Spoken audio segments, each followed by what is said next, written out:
Väčšina firiem sa pozerá von.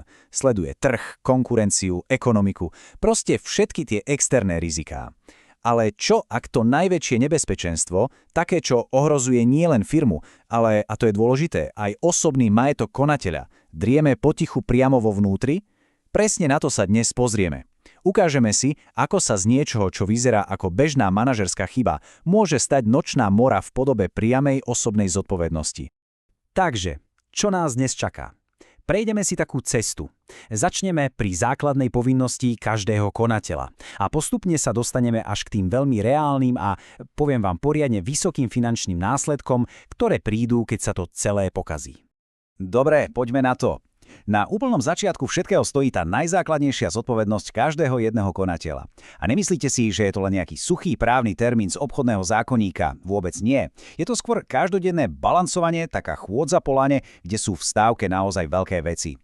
No a tu sa dostávame k jadru veci, k tej ústrednej otázke, na ktorej vlastne stojí a padá celá zodpovednosť konateľa. Čo presne znamená konať s odbornou starostlivosťou? Pre súdy je, našťastie alebo na nešťastie, odpoveď úplne jasná. A tu je ten háčik. Súdy to vidia úplne jednoznačne.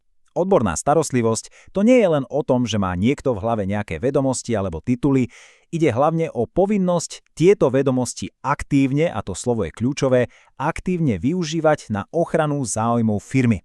A teraz pozor, dôkazné bremeno je obrátené. Čo to znamená v praxi? Ak sa vec dostane pred súd, nikto nebude dokazovať vinu konateľovi. Práve naopak, je to konateľ, kto musí dokázať, že konal správne. A to je obrovský rozdiel. Tak, a teraz sa poďme pozrieť na prvý príklad z praxe. Krásne ukazuje, ako jednený moment, jedna chvíľa nečinnosti môže spustiť lavínu. Doslova spustiť právny mechanizmus, ktorý vedie k osobnej zodpovednosti. Tento citát z rozhodnutia Najvyššieho súdu hovorí za všetko. Čo sa tam stalo? Konatelia jednoducho sedeli so založenými rukami a nebránili majetok firmy tak, ako mali. A súd povedal jasne, aj nič nerobenie, tá pasivita je rozhodnutie. A v tomto konkrétnom prípade to bolo rozhodnutie s absolútne fatálnymi následkami.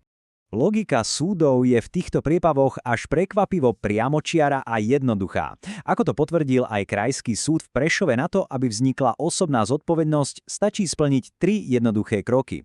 Prvý, porušíte povinnosť. Druhý, firme vznikne škoda. A tretí, medzi vašim porušením a tou škodou je priama súvislosť.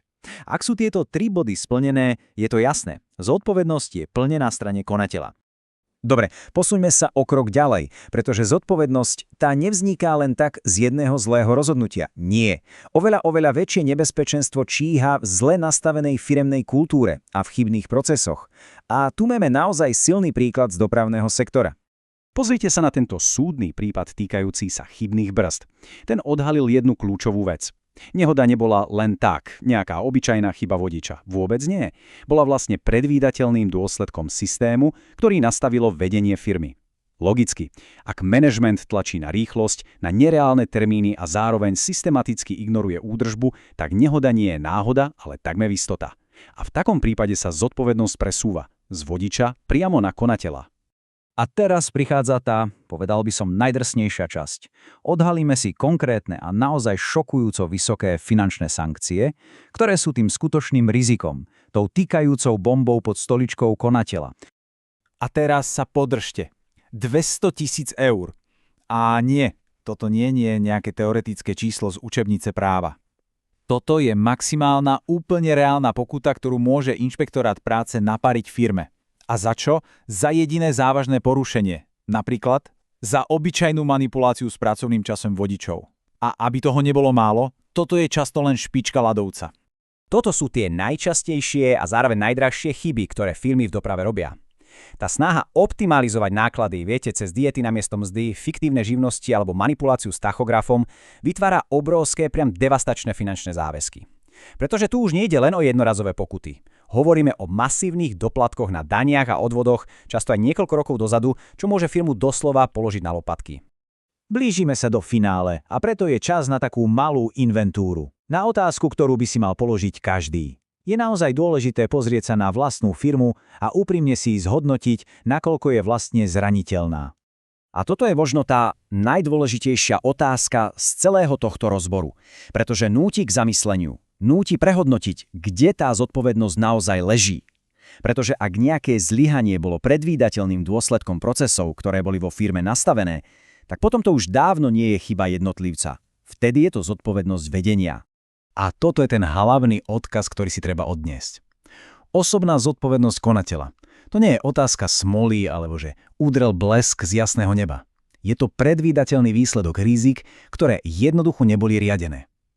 Kľúčovou otázkou pre každého manažera tak zostáva: identifikujete tieto pomalé úniky skôr, než spôsobia nenapraviteľnú škodu?